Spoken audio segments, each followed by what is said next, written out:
वो दौर इमरजेंसी का दौर रहा जिसमें जबरन नसबंदियाँ हुई। ये अरुण जेटली जो है उस समय प्रेसिडेंट होते थे, उनको मोरारजी देसाई वगैरह को सभी को उठा के जेल में बंद कर दिया गया था। ना कोई पेशी ना कुछ कारण वगैरह भी नहीं बताया गया था कि क्यों बंद कर रहे हैं। प्रेस में भी वही छपता था जो गवर्नमेंट से पास हो गया।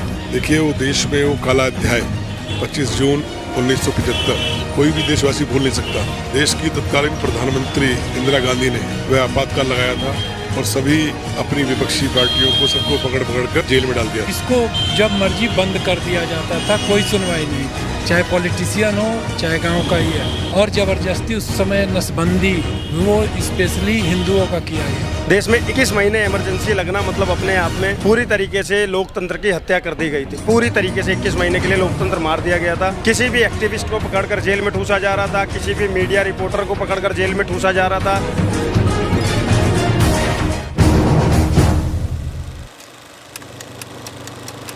अब आजकल जैसे 10th 12th पैटर्न है, उस समय हायर सेकेंडरी पैटर्न होता था दिल्ली में। मैंने 11th क्लियर की थी और ताज़ा कॉलेज में एडमिशन उस समय मेरा हुआ था। तो वो दौर देखा जिस समय यूनिवर्सिटी में के जो बड़े लीडर उस समय जो डूसू के प्रेसिडेंट, ये अरुण जेटली जो है उस समय प्रेसिडेंट होते थे डूसू के, और भी जो लोग थे, इन सब को उठा के जेलों में बंद कर दिया गया था। जो और लीडर थे बड़े बड़े, अटल बिहारी वाजपेयी जी, जॉर्ज फर्नांडिस, आडवाणी जी, मदन लाल खुराना, दिल्ली के भी जो बड़े बड़े लीडर थे, कंवर लाल गुप्ता वगैरह। उस समय कंवर लाल गुप्ता भी दिल्ली के एक बहुत जो है जनसंघ के प्रोमिनेंट लीडर होते थे। और इस तरह से जो है सभी को, मोरारजी देसाई वगैरह को सभी को उठा के जेल में बंद कर दिया गया था। ना कोई पेशी ना कुछ कारण वगैरह भी नहीं बताया गया था कि क्यों बंद कर रहे हैं। प्रेस में भी वही छपता था जो गवर्नमेंट से पास हो गया था। बिना सरकार की इजाज़त के सरकार की आलोचना करना, इंदिरा जी की या कांग्रेस की आलोचना करना एक अपराध माना जाता था।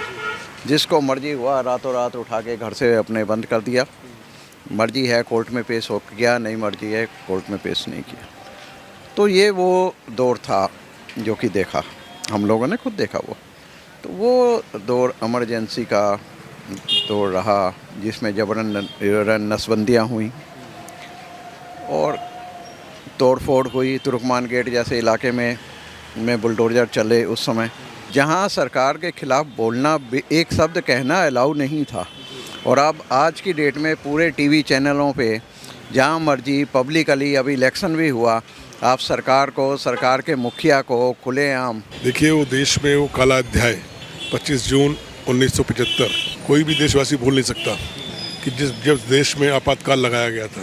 देश की तत्कालीन प्रधानमंत्री इंदिरा गांधी ने वह आपातकाल लगाया था और सभी अपनी विपक्षी पार्टियों को सबको पकड़ कर जेल में डाल दिया था।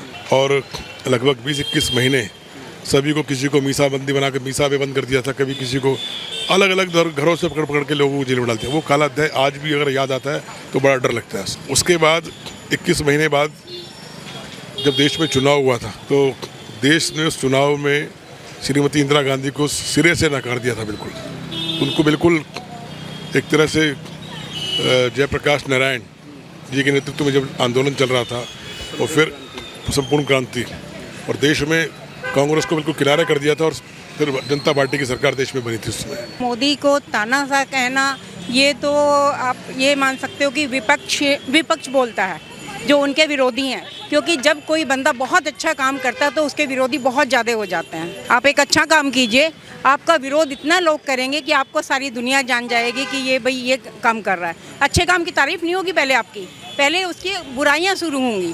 तो इसीलिए लोग नरेंद्र मोदी जी जो करते हैं, मतलब जो कहते हैं वो करते हैं, इसलिए लोग उनको तानाशाह कहते हैं। और जो 1975 की बात है, उसमें तो बेकसूर लोगों को जेल में डाल दिया था। संघ के लोग जो देश के लिए कार्य कर रहे थे, स्वयं सेवक जिनका किसी उससे राजनीति से कोई लेना देना नहीं था, उनको उठा कर जेल में डाल दिया था। किसको ने जेल में डाला? सारे बड़े बड़े नेता जो मतलब देश के लिए कर रहे थे, जिन्होंने राजनीति, अब की राजनीति में और उस टाइम की राजनीति में बहुत अंतर था, बट सारे जेल में डाल दिए। और किसी को कानो कान खबर नहीं होती थी कि बंदे को कहाँ से उठाया, कैसे उठाया, कहाँ पहुँचाया, ये भी नहीं पता होता था कौन सी जेल में डाल रहे हैं। तो तब के उसमें आप ये देखिए ना, तानाशाह वो थे या नरेंद्र मोदी जी तानाशाह। अगर नरेंद्र मोदी जी तानाशाह होते तो आज हमारे देश की जो विदेशों में एक मतलब एक हमारा नाम है विदेशों में हमारा। आप ये देखिए ना, हमारे देश का झंडा लेके पाकिस्तानी निकल आते हैं बाहर, तो वो तानाशाह हो सकता है क्या इंसान? आप बताइए। इसको जब मर्जी बंद कर दिया जाता था, कोई सुनवाई नहीं थी, चाहे पॉलिटिशियन हो चाहे गांव का ही है। और ज़बरदस्ती उस समय नसबंदी वो स्पेशली हिंदुओं का किया गया। स्पेशली हिंदुओं का नसबंदी किया गया। हाँ, मुस्लिम में ये नहीं हुआ था। भैया हमने तो थोड़ा बहुत यूट्यूब पे और बुक्स में ही पढ़ा है इसके बारे में, और मुझे लगता है कि जो कुछ हमने देखा है उसके हिसाब से वो जो 21 महीने थे ना, मेरे ख्याल से वो इंडियन डेमोक्रेसी की डार्क एज थी। इससे बुरा और इससे भयावर डेमोक्रेसी में मेरे ख्याल से कभी कुछ नहीं हुआ। 21 महीने आप इतने बड़े बड़े नेता लोग, अटल बिहारी वाजपेयी जी हों, अडवाणी जी हों, जॉर्ज फर्नांडिस जी हो, जयप्रकाश जी हो, मुलायम सिंह जी हो, कोई भी party across the party line against except the Congress, आपने सबको अंदर रखा। ग्वालियर के राजघराने पे अटैक कर दिया था इन लोगों ने, उनके किले पे कब्जा कर लिया था। बहुत कुछ देखा हमने, बहुत कुछ यूट्यूब पे ही सारा मटेरियल अवेलेबल होता है। तो मुझे लगता है कि that was the truly honest darkest face. जबरन नसबंदी वो बहुत बड़ी बात थी, संजय गांधी जी ने की थी। तो मुझे लगता है कि वो सबसे डार्क फेस था इंडियन डेमोक्रेसी का, और हिंदुस्तानियों के ह्यूमन राइट्स का भी वो सबसे डार्क फेस था। उस किसी का भी ह्यूमन राइट नहीं था, कोई राइट नहीं, कोई फंडामेंटल राइट नहीं, कोई राइट नहीं। तो मेरे ख्याल से इससे बुरा तो नहीं हो सकता था। नहीं भैया, तानाशाह वाली तो बात ही नहीं आई। अगर तानाशाह होते मोदी जी, नंबर एक तो ये बेचारे 243-245 सीटें लेके नहीं बैठे हुए होते। बहुत सारी सीटें होती हैं उनकी तानाशाही। तानाशाह वो है किम जोंग जो है, जो पूरा इलेक्शन होता भी है तो सारी सीटें वही जीतता है, वो तानाशाही है। तानाशाह गद्दाफ़ी था, तानाशाह हिटलर था, वही ऐसा सब कुछ नहीं होता।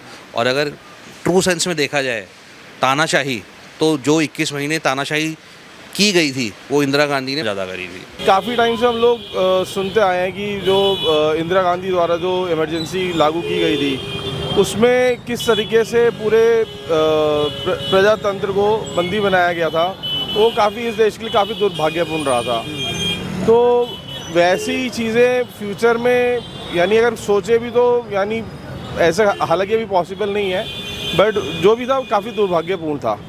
हाँ, जिस तरीके से लोगों को गिरफ्तार करना, यानी लोगों को क्या, यानी जो आपकी देश की आवाज़ है हर तरीके से, चाहे वो कोई नेता है या कोई जुडिशरी का है या सरकारी जो कर्मचारी है, उसको किस तरीके से दबाया गया, प्रताड़ित किया गया उस इमरजेंसी को लागू करने के लिए। इतिहास में या हमारे यहाँ के इंडिया के इतिहास में ऐसा पैच है वो कानून, काला एक धब्बा है, जो शायद हमेशा जब भी साल आएगा ये या दिन आएगा तो हमेशा याद रहेगा, और याद रहना भी चाहिए। क्योंकि जब ये सब हुआ उसके बाद मैंने ये सुना कि कांग्रेस ने काफ़ी कोशिश करी इस चीज़ को कवर करने की, कि भाई लग गई कोई बात नहीं, अब तो कभी नहीं लगेगी, ऐसा तो कभी नहीं हो सकता। पर ये क्या है ना, इंसान को बुरा वक्त नहीं भूलना चाहिए। एक कहावत है ना कि अच्छा वक्त आ जाता है तो कई बार लोग क्या करते हैं, बुरा वक्त भूल जाते हैं।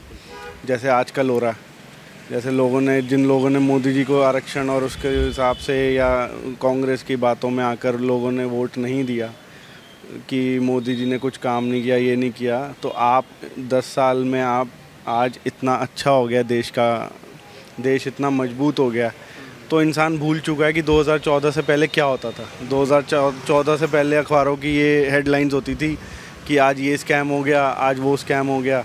मतलब इतना बेशर्मी बढ़ चुकी थी कांग्रेस वालों में कि अगर कोई छोटा मोटा 2-3 करोड़ का एक स्कैम होता था तो लोग कहते थे ये तो कोई स्कैम ही नहीं है।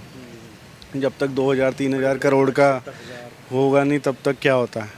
एक इनके नेता है सलमान खुर्शीद, उन्होंने चैरिटी करी थी, जो दिव्यांग लोग हैं उनको इन्होंने व्हील चेयर बांटी थी, तो उसमें इन्होंने 11 लाख रुपए का स्कैम किया था। 11 लाख था या 11 करोड़ था, मेरे को अभी याद नहीं है। मुझे बस ये याद है जब उनसे क्वेश्चन पूछा गया था तो सलमान खुर्शीद का ये जवाब था कि 11 लाख या 11 करोड़ ये कोई स्कैम होता है? स्कैम तो बहुत बड़ा होता है, ये तो कोई स्कैम ही नहीं है। तो आप ये सोचिए ना, इस हद तक हम चले गए थे। उसके बाद ही तो हम इस चेंज को लाने के लिए तो हम मोदी जी को लाए थे। तो ये इंसान की आदत है। रही बात इमरजेंसी की, तो ये तो बहुत ही ज़्यादा भयानक एक वो है, शायद आज की डेट में मैं सोचूं तो ये हो ही नहीं सकता। 1975 एक काला अध्याय है जो इंदिरा गांधी का हिटलर जो डिक्टेटरशिप थी असली वो थी। उन्होंने रातों रात जो है सारे पत्रकारों को अंदर डाला था। जिन पेपर वाले थे वो उन्होंने जनरेटर की व्यवस्था करके कुछ पेपर छपा तो बातें बाहर आई। जितना विपक्ष था अंदर था। लोकसभा बंद थी, राज्यसभा बिल्कुल ख़त्म था। उस समय वो काम किया गया संविधान के साथ जो कभी भी नहीं हो सकता। उन्होंने प्रेम्बल में ही चेंज कर मारे 2 मोटे, सोशल और सेकुलर, जो कि बाबा भीमराव अंबेडकर के 7 ऐसे वो हैं मौलिक अधिकार जो जिसमें ऐड ही नहीं। 3 बार वे फेल हो चुका था, कमेटी ने फेल करा था, फिर भी इंदिरा गांधी ने उसको ज़बरदस्ती उसमें डाला। ये सबसे बड़ा वहाँ पे धोखा किया। आज जनता जो है उसी को लेके भुगत रही है, जबकि प्रेम्बल 7 चीज़ों का है, लिबर्टी है, फ्रेजिलिटी है, ये सारी चीज़ें हैं। उसमें 2 चीज़ें और ऐड करी इन्होंने। ऐड क्या करा कि विपक्ष के नेता एक भी नहीं था, लोकसभा बिल्कुल बंद थी, राज्यसभा बिल्कुल ख़त्म थी, मीडिया कर्मी बिल्कुल सब अंदर थे। तो ये सिग्नेचर भी नहीं हुआ था उससे पहले, हुआ था सिग्नेचर, रातों रात हुआ था। तो इससे बड़ा जो है काला अध्याय क्या होगा, और इससे बड़ा मूलभूत ढांचा को गिराने की कभी कोई कोशिश भी नहीं करता किसी गवर्नमेंट ने किया। चाहे वो कितना भी बढ़िया पावर में मोदी जी थे, कभी उन्होंने किसी तरह के इस तरह का नहीं। वो झलक आज भी हमारे जहन में घूमती है। इसलिए कहता हूँ कि इंदिरा गांधी जो है ये काला अध्याय ताउम्र रहेगा गांधी परिवार के साथ, ये जाने वाला नहीं है, क्योंकि ये तानाशाही का सबसे बड़ा एग्जाम्पल है। जब रात को 2 बजे जज से जाकर साइन कराए गए और देश के अंदर में 21 महीनों के लिए लगभग 2 साल के लिए इमरजेंसी लगा दी गई, जिसके तहत देश के एक से एक अच्छे एक्टिविस्ट जो देश हित के लिए बातें कर रहे थे, नेता आपके जयप्रकाश नारायण वगैरह, सबको जेल में ठूसा जा रहा था। उसी आंदोलन के बहुत से नेता पैदा हुए जो आज बड़े बड़े नेता हैं, तो आप समझिए। लेकिन उन लोगों को जेलों में ऐसे ठूसा गया और यातनाएं दी गई, वो बहुत ही विभत्स था। देश में 21 महीने इमरजेंसी लगना मतलब अपने आप में पूरी तरीके से लोकतंत्र की हत्या कर दी गई थी। पूरी तरीके से 21 महीने के लिए लोकतंत्र मार दिया गया था। किसी भी एक्टिविस्ट को पकड़कर जेल में ठूसा जा रहा था, किसी भी मीडिया रिपोर्टर को पकड़कर जेल में ठूसा जा रहा था, किसी नेता को ज़बरदस्ती जेल में पकड़ के ठूसा जा रहा था। तो इस तरीके की जो घटनाएं ये करी थी इंदिरा गांधी ने, और उसमें अभी हमने एक बयान भी सुना था जब तानाशाही की पराकाष्ठा ये थी कि राजनाथ सिंह जी की माता जी को ब्रेन हेमरेज हुआ, वो 27 दिन अस्पताल में एडमिट थी, 27 दिन तक, और उसके बाद उनकी डेथ हुई, और उसके बाद में भी उनको जाने की वो नहीं मिली। समझ गए, ये एक काला समय था, पूरी तरीके से संविधान की लोकतंत्र की हत्या थी।